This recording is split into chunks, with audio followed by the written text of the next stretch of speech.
ஒரு காலத்தில் மகிஷி என்ற அசுரி பிரம்மனிடமிருந்து ஒரு ஆண் தெய்வமும் ஒரு பெண் தெய்வமும் சேர்ந்து பிறந்த பிள்ளையை தவிர என்னை யாரும் கொல்ல முடியாது என்ற வரம் பெற்றாள். அந்த வரம் அவளை கொடூரமாக மாற்றியது.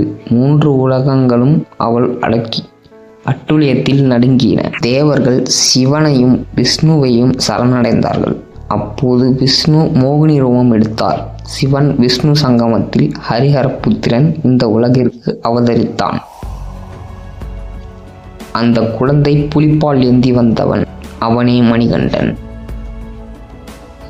பாண்டிய நாட்டின் அரசன் ராஜராஜசேகரன் காட்டில் வேட்டையாடும் போது ஒரு குழந்தையின் அழுகுரல் கேட்டது.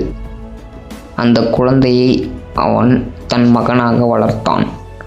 அந்த குழந்தை அசாதாரண சக்தியுடன் வளர்ந்தது. ராணி சூழ்ச்சியால் மணிகண்டன் புலிப்பால் கொண்டு வந்தால்தான் நோய் தீரும் என்ற சோதிக்கப்பட்டான். சிறிதும் தயங்காமல் காட்டுக்குள் சென்ற மணிகண்டன் அசுர மகிஷியை தன் தெய்வீக சக்தியால் அழித்தான்.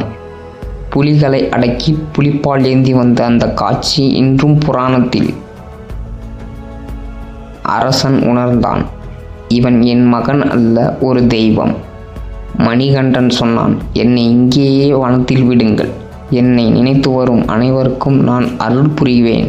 அவ்வாறே உருவானது சபரிமலை. அங்கே செல்ல விரதம், ஒழுக்கம், தூய்மை, பக்தி அனைத்தும் அவசியம். 18 படிகள் மனிதனின் அகந்தையை உடைக்கும் பாதை. ஜாதி இல்லை, மதம் இல்லை, உயர்வு தாழ்வில்லை. அனைவருக்கும் ஒரே தெய்வம், சுவாமி ஐயப்பன்.